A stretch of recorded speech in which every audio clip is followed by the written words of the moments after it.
God bless. Do we have a music team?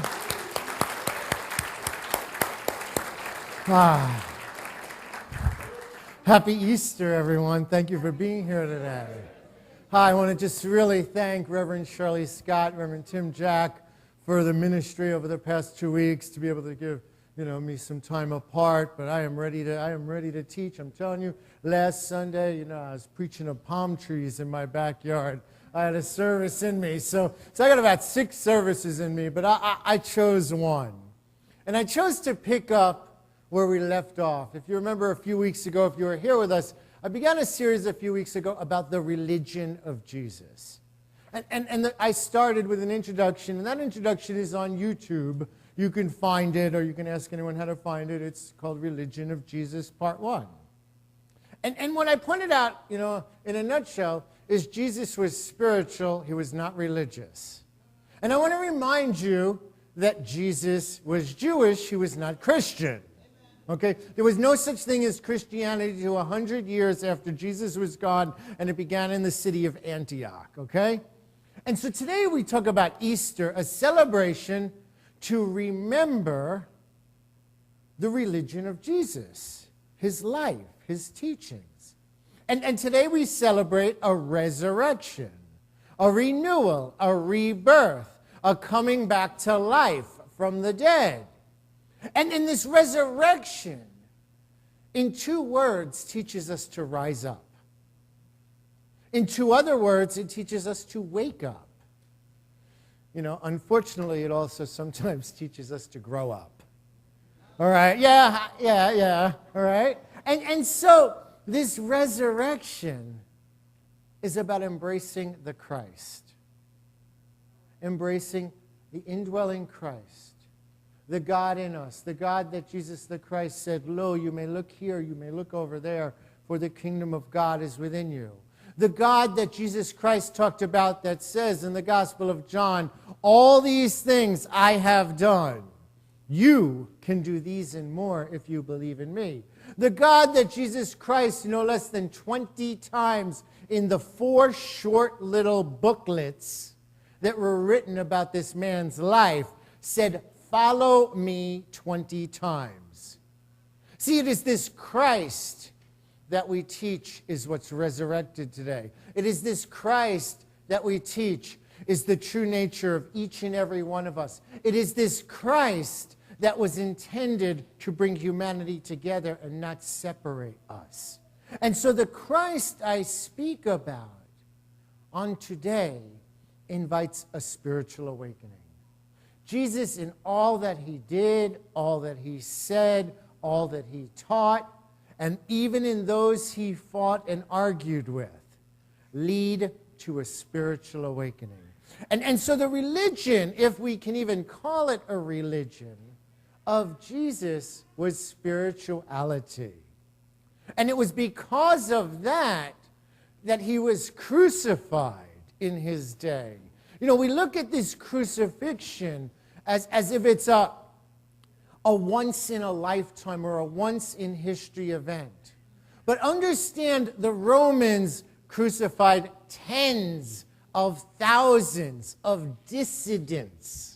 Okay, today we call that an execution. Okay, it looks different when we think about it in today's context, that this was a man, a son of God, a rabbi, who was assassinated because he taught against the status quo of the day. And because he taught people to rise up, because he says your spiritual awakening is individual, and it's personal, and it's relevant, and you don't have to do anything to earn it, okay, he was removed in the way that was the standard of the day. And so first we know that they tried to crucify him, and less than 3 days later, he rose. And this resurrection teaches us we can never kill a God idea. We can never kill a God idea. Did you ever try and kill an idea or a passion or a talent that God has placed in your life? Did you ever try and run from a calling that God has guided you to step in that direction? It chases you down. It trips you up. It swallows your whole life till you surrender and say, okay, I will walk this path. You see, this crucifixion, it was grueling. It was torturous. And it lasted 3 hours. How often do we crucify ourselves for days and weeks and months? How many of us today are crucifying ourselves for something that we did in 1991, 10 years ago? You know, my minister, Reverend Trapp, always reminded me, get off the cross. Somebody needs that wood. All right? 3 hours. This Son of God lived for 33 years, they believe. He was a minister for 3 years, okay? And then we've taken historically the last 3 miserable hours of his life and treated as this was his whole life. He was a rabbi, he was a teacher, he was a healer, he was a philosopher, he was so many things. I always remember what Reverend James would say is like, if Jesus rose today, he'd walk into a church and look at that cross and be like, is that the best picture you can hang of me? He's like, that was my worst day. I walked on water. Why don't you hang on that picture? 5,000 people came for dinner and I fed them without a woman behind me. Where is that picture? Truthfully, this was a Jewish rabbi who was teaching enlightenment to his Jewish people. And this crucifixion, it metaphorically and metaphysically represents those times where we are down on ourselves. And it's a necessary time. We know what the crucifixion is today. We all have them. It's called a pink slip. It's called a layoff. It's called a foreclosure notice. It's called a divorce. It's called a breakup. It's called sadness. It's called depression. It's called confusion. And that's okay, because sometimes it's those moments that push us out of our comfort zone, that push us to get out of a rut that we're stuck in. But the crucifixion is only meant to push us past where we are. And after this crucifixion, we know that they laid him to rest in a tomb. We weren't meant to stay on the cross for days, weeks, months, decades. Okay, we were meant to take it, accept it, move through it, acknowledge the pain, acknowledge it was grueling, and then say, what can I do about this? And the tomb is what we can do about this. The tomb is what shows up after. You see, in the tomb, it lasts less than 3 days, about 2.5 days. Friday evening, by Sunday morning, it's done. Okay? And this tomb is where our spiritual awakening takes place. Let me tell you about the tomb. It's dark. It's lonely. It's empty. There's not supposed to be anyone there. It's the time in our life where we are forced to listen to God. Too often we cheat ourselves out of the tomb experience, the time where we just need to listen and say, God, but I was supposed to have that job forever and ever and ever and ever and ever. Well, let me open up my mind to something bigger. But God, I didn't plan on this diagnosis from the doctor. The doctor wasn't supposed to tell me, well, listen to me in the tomb. Because that which, is experiencing is being called to glorify me in this very moment. But we can only get message like that when we get quiet. You see, we're not supposed to have a party in the tomb. We're not supposed to have a pity party. We're not supposed to be all over Facebook telling people, we're in the tomb, we're in the tomb, we're in the tomb. There was no wireless internet in the tomb. You understand that? We're supposed to be quiet, but let me tell you the key to the tomb. It was temporary for Jesus. Say that to your neighbor, temporary. Okay, if it was temporary for Jesus, it's supposed to be temporary for us. Okay? It's supposed to be. It's a nice place to visit.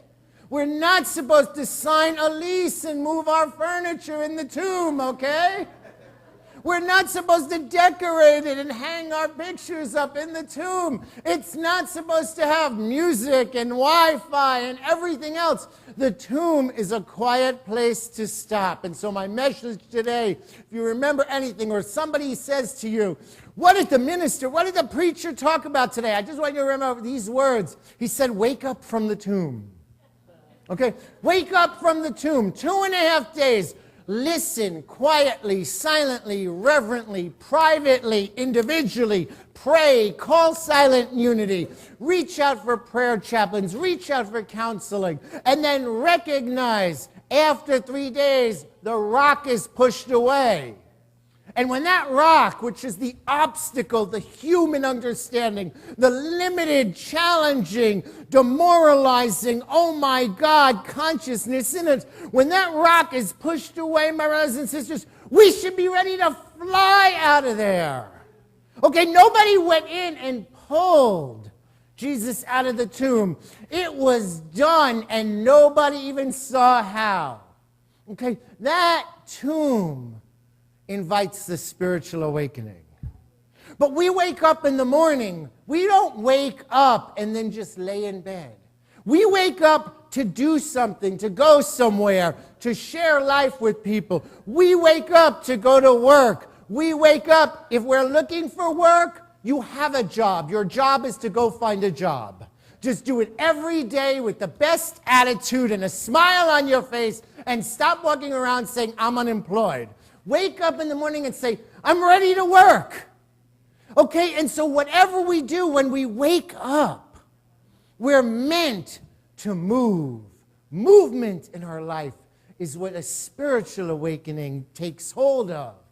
And some practical ideas about what I'm talking about, some practical ways that a spiritually awake man or woman can do when they walk out of the tomb. When they walk out of the tomb, a spiritually awake woman, a spiritually awake man, stop seeing oneself as a human having a spiritual experience and sees them as the divinity of God expressing God's self as them. We start to live from an awareness that we are spiritual beings, and that we express our spirituality through all of our life and all of our relationships and all that we say and all that we do. But most importantly, we express our spirituality in the attitude we have about life. We see spiritually awake men and women, they accept that this awakening, this resurrection, this rebirth, it comes through us in many diverse experiences and circumstances, activities. This awakening, this resurrection, sometimes we may find it in the beauty of Reverend Shirley's meditative encounter. Some days she meditates and I feel like we're all levitating from our seats. Like I want to get that on film. You know what I'm saying? Like when she speaks the word and the passion and the attitude and the energy that she puts into that meditation, we can touch God in that very spot. But you know what? A spiritual awakening can also occur when we have those dark nights of the soul. When the world throws us a curveball. When we think it's the end of the road and there's no way to go. When we're challenged financially, physically, emotionally. Those are equally important invitations to wake up. And what I want us to realize today, in a resurrection, no one is more valuable than the other. A birth and a death can equally bring us closer to God. What a week we have had this week. My God, we have had a communion service. We have had a funeral. We have had a celebration of life service. I preached Friday night at a revival. Today we're christening a brand new baby, all in 72 hours. It's all God, God, God, God, God. And when we wake up, when we wake up, we don't go into our day saying, this is bad, this is good. A job is good and a loss of a job is bad. And so no experience has more value when we're spiritually awake. You see, this resurrection, it's a process. It's not an event. It may be identified by a beginning, a situation. It's always evolving in us. And it's not the event. It's not the diagnosis. It's not the layoff. It's not the curveball that the awakening has its power. It actually has its power in all the seemingly inconsequential experiences that precede and follow those moments, those catalyst moments. Some of us are confused. We're living in an unknown time. And so the invitation of a true resurrection that I'm speaking about today invites us to see ourselves from a different perspective. To see ourselves as a daughter of God, a son of God, a child of God. To see God breaking out in those people, places, and things that seem to challenge us. You see, our spiritual awakening, when we see ourselves from a different perspective, then shines the light out into the world. And that's where our true power lies. All we can do is be a better us in every situation and to face it with strength and faith and love and order and power and imagination. And these are all the qualities of God that are already in us. You see, a spiritually awakened person doesn't look for their potential in a talent or their schooling and education, their training, their experience. These are great things. I am so for school, I'm always talking to people, go back to school wherever you are. Education is a wonderful thing, but the true spiritually awakened man or woman values themselves from a different source. It's not an outer source, it's an inner understanding. And we recognize this source is God. That the object of each one of us as we spiritually wake up on this journey is to recognize time and time again that we have meaning. Individually and corporately, we have meaning, and that there is a meaning that breaks through in us, and that's how God shows up. That is how Christ is reborn in this world. You see, our life not only has value about what we create, but our life has a value inherently in the gift that we are. Each one of you is a gift as you sit here today. I understand we're going through things, but that does not take away from the gift that you are. So see this awakening, it's not just about esoteric thoughts, or it's not about, beautiful visions of God. It's not about finding God in the by and by somewhere out there. It's about recognizing God in you right here and right now. And this realization, it changes everything. It transforms everything. See, there's a difference between knowing about God and knowing God. I can know about a historical figure. I can know about a person because I read something about them. But knowing them is a very different level of relationship. And so today I tell you, I know who you are. I know you. You're a daughter of God. You're a son of God. You're a child of God. I know that you are whole and that you are complete, that you are alive. I know that you are a gift to the world as you sit here today, and that there's nothing that is ever going to be missing, lacking, or broken. I know that we come here each Sunday and we share a religious experience, but religion is not the goal. Religion is never the goal. The goal is God. God, as I understand God. The goal is a relationship with God that recognizes there was never and never can be any separation. And so if you feel separate from God, recognize this is not your truth. I know the feeling. I've been there. I know the feeling. And I also know that we are surrounded in this church by a family of like-minded people. And so I see God in you. I know you. I know that today is not a destination, it is a horizon. I behold the Christ in you, just as you are. And I pray this and I know this for each one of you. And I pray that you leave today a changed man, a changed woman. Happy Easter, everyone, and God bless you.